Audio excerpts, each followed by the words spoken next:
দর্শক, ভারতের যে রাষ্ট্রপতি ভবন, সেই রাষ্ট্রপতি ভবনে তুলকালাম কাণ্ড, আমাদের প্রধানমন্ত্রীর ভারত সফর নিয়ে সেই খবর আমরা গত রাতেই জানিয়েছিলাম।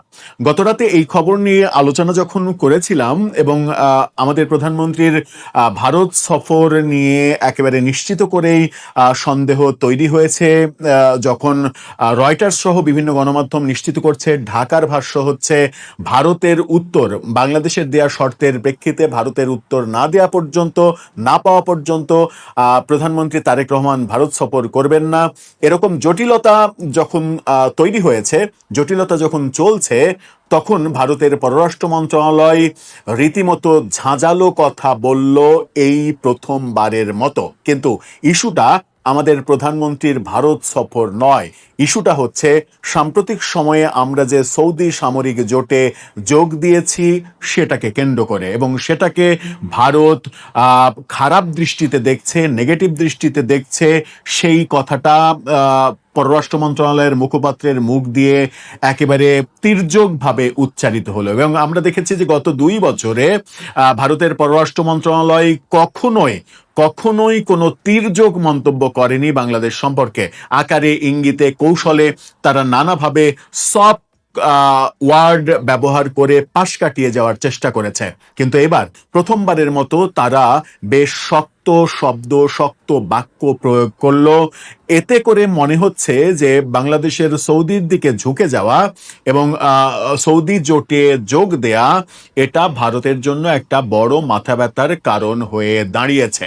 তাতে কি আমাদের কোনো যায় আসে আদৌ, নাকি এই ভারতের মাথা ব্যথার কারণ আমাদেরকে অনেক বেশি ভোগাবে? দর্শক, বলছিলাম ভারতের পররাষ্ট্র মন্ত্রণালয়ের কথা। এমনিতেই আমাদের প্রধানমন্ত্রীর সফর নিয়ে এক ধরনের জটিলতা চূড়ান্ত পর্যায়ে গিয়েছে, এবং আপাত দৃষ্টিতে গতকালকে ভারতের রাষ্ট্রপতি ভবনে এবং তাদের ওয়েবসাইটে যে ঘটনা ঘটেছে, বাংলাদেশের প্রধানমন্ত্রীর সফর উপলক্ষে তাকে গার্ড অফ অনার দেয়ার রিহার্সেল অনুষ্ঠান আয়োজনের কথা ছিল আজকে। সেটার বিজ্ঞপ্তি প্রচার করার পরেও সেটা তারা উইথড্র করে নেওয়ার মতো ঘটনা যখন ঘটিয়েছে, তখন বলাই যায় যে এই সফরটা আর হচ্ছে না অতি সম্প্রতি। হয়তো ভবিষ্যতে কখনো আবার যদি পজিটিভ পরিবেশ তৈরি হয় তাহলে হতে পারে। সেরকম একটা পর্যায়ে দাঁড়িয়ে ভারতের পররাষ্ট্র মন্ত্রণালয়ের মুখপাত্র প্রথমবারের মতো যে কঠিন কথার প্রসঙ্গে বলছিলাম সেই কথাগুলো উচ্চারণ করলেন। কালের কণ্ঠের এই শিরোনামটা দেখে নিন। সেখানে বলা হচ্ছে, মক্কা চুক্তিতে বাংলাদেশের আগ্রহ নজরদারিতে রাখছে দিল্লি। রণধীর জয়সওয়াল কিভাবে নজরদারিতে রাখছে? পাকিস্তান, সৌদি আরব ও তুরস্কের মধ্যে সম্প্রতি স্বাক্ষরিত মক্কা প্রতিরক্ষা চুক্তিতে বাংলাদেশের যোগদানের আগ্রহ প্রকাশের বিষয়টি নয়াদিল্লি অত্যন্ত নিবিড়ভাবে পর্যবেক্ষণ করছে বলে জানিয়েছে ভারতের পররাষ্ট্র মন্ত্রণালয়ের মুখপাত্র রণধীর জয়সওয়াল। পাকিস্তান, সৌদি, তুরস্ক, এই ব্যাপারে তিনি বলছেন যে পশ্চিম এশিয়ার ঘটনাবলীর ওপর নিবিড়ভাবে নজর রাখছে নয়াদিল্লি। অর্থাৎ ব্যাপারটা তারা পজিটিভলি দেখছেন না। এএনআই এর খবরে বলা হয়েছে, নয়াদিল্লিতে আয়োজিত শুক্রবারে যেটা আয়োজন করা হয়েছে, দেশটির পররাষ্ট্র মন্ত্রণালয়ের নিয়মিত সংবাদ ব্রিফিংয়ে ত্রিপক্ষীয় এই প্রতিরক্ষা চুক্তিতে বাংলাদেশের যুক্ত হওয়ার আগ্রহ সংক্রান্ত এক প্রশ্নের জবাবে জয়সওয়াল এই কথা বলেছেন। অর্থাৎ এখনো বাংলাদেশ চুক্তি করেনি, আগ্রহ প্রকাশ করেছে। এতেই ভারত উদ্বেগ প্রকাশ করছে এবং তাদের উদ্বেগ বলে দেয় যে বাংলাদেশ যদি এই সামরিক জোটে যায় তাহলে সেটা ভারত ভালোভাবে দেখবে না। ভারত যদি ভালোভাবে না দেখে, আদতে আমাদের কি কোনো যায় আসে? আমরা কি ভারতের চাইতে কম শক্তিশালী দেশ?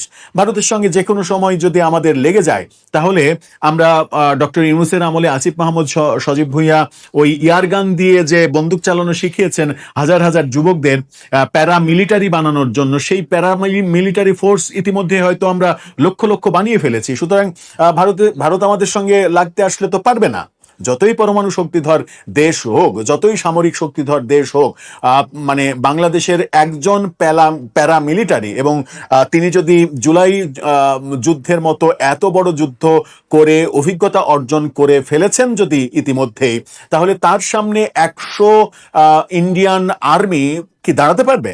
আমার মনে হয় দাঁড়াতে পারবে না, এবং সেই আত্মবিশ্বাস আমাদের থাকা উচিত। এবং আমার মনে হয় যে এরকম যদি একটা যুদ্ধ বাঁধে, তাহলে সেই যুদ্ধের সামনে অস্ত্র হাতের সামনে নেতৃত্ব দেবেন নিশ্চয়ই ডক্টর ইউনূস, এবং তার বাহিনী মোকাবেলা করবে ভারতের সঙ্গে যে কোনো ধরনের ভারতীয় আগ্রাসন রুখে দেওয়ার জন্য তারাই যথেষ্ট। সুতরাং ভয় পাওয়ার কোনো কারণ নেই। রণধীর জয়সওয়াল বলছেন, আমরা পশ্চিম এশিয়ার ঘটে চলা ঘটনাবলীর উপরে নিবিড়ভাবে নজর রাখছি, তাতে আমাদের কিছুই যায় আসে না। এই মুহূর্তে আমার এটুকুই বলার আছে, তবে নির্দিষ্ট এই চুক্তিটির কথা বললে ভারতের জাতীয় নিরাপত্তা, আঞ্চলিক শান্তি ও স্থিতিশীলতার উপরে এর কি প্রভাব পড়তে পারে তা অত্যন্ত গুরুত্ব সহকারে খতিয়ে দেখা হচ্ছে। অর্থাৎ এটাকে নিয়ে ভারত তার নিরাপত্তা নিয়ে শঙ্কিত হয়েছে। ভারতের পররাষ্ট্র মন্ত্রণালয়ের মুখপাত্র জোর দিয়ে বলেছেন, ভারত তার জাতীয় স্বার্থ সুরক্ষায় সম্পূর্ণ প্রতিশ্রুতিবদ্ধ এবং এ বিষয়ে প্রয়োজনীয় সব ধরনের পদক্ষেপ নেবে। এই যে সব ধরনের পদক্ষেপ নেবে, এটাও কিন্তু এক ধরনের হুমকি। বাংলাদেশের পররাষ্ট্র উপদেষ্টা হুমায়ুন কবির সম্প্রতি এক সাক্ষাৎকারে মক্কা প্রতিরক্ষা চুক্তিতে যোগদানের বিষয়ে ঢাকার আগ্রহের কথা প্রকাশ করার পরপরই ভারতের পক্ষ থেকে এই আনুষ্ঠানিক প্রতিক্রিয়া আসলো। আমরা কেবল আগ্রহ প্রকাশ করেছি, তাতেই ভারত তেলে বেগুনে জ্বলে উঠেছে। অথচ ঠিক সেই সময়ে এটা হলো যখন আমাদের প্রধানমন্ত্রীর সফরটা প্রায় বাতিল হয়ে গেছে বলেই মনে হচ্ছে। একই ব্রিফিংয়ে বাংলাদেশের প্রধানমন্ত্রী তারেক রহমানের প্রস্তাবিত ভারত সফর নিয়ে পৃথক এক প্রশ্নের জবাবে তিনি জানান, এই মুহূর্তে এ বিষয়ে নতুন কোনো তথ্য দেওয়ার মতো নেই। সফরসূচি চূড়ান্ত হলে গণমাধ্যমকে জানানো হবে। ঠিক আগের ব্রিফিংয়ে একই কথা বলেছিলেন তিনি, এই ব্যাপারে নতুন কোনো তথ্য নেই। এবং এভাবেই তারা মূলত গত 2 বছর ধরে সমস্ত প্রসঙ্গ এড়িয়ে গেছে, যে কোনো নতুন তথ্য নেই, এগুলো আইনের দিক বিবেচনা করা হচ্ছে, ভেবে দেখা হচ্ছে, পরীক্ষা নিরীক্ষা করা হচ্ছে, যেটা প্রয়োজন সেটা করা হবে। এই ধরনের শব্দ এবং বাক্য প্রয়োগ করে রণধীর জয়সওয়াল কিন্তু সব প্রসঙ্গে কৌশলে এড়িয়ে গেছেন। কিন্তু এই প্রথম মক্কা জোটের প্রসঙ্গে বাংলাদেশ যোগ দেওয়ার আগ্রহের কথা যখন হুমায়ুন কবির আমাদের পররাষ্ট্র উপদেষ্টা থেকে পররাষ্ট্র প্রতিমন্ত্রী হয়েছেন, তিনি যেটা প্রকাশ করেছেন আগ্রহ, তাতেই তেলে বেগুনে জ্বলে উঠেছে ভারত। এখন ভারতের এই প্রতিক্রিয়া আমরা কিভাবে দেখব, আমরা কিভাবে নেব? আমরা কি সেটাকে সিরিয়াস ভাবে নেব?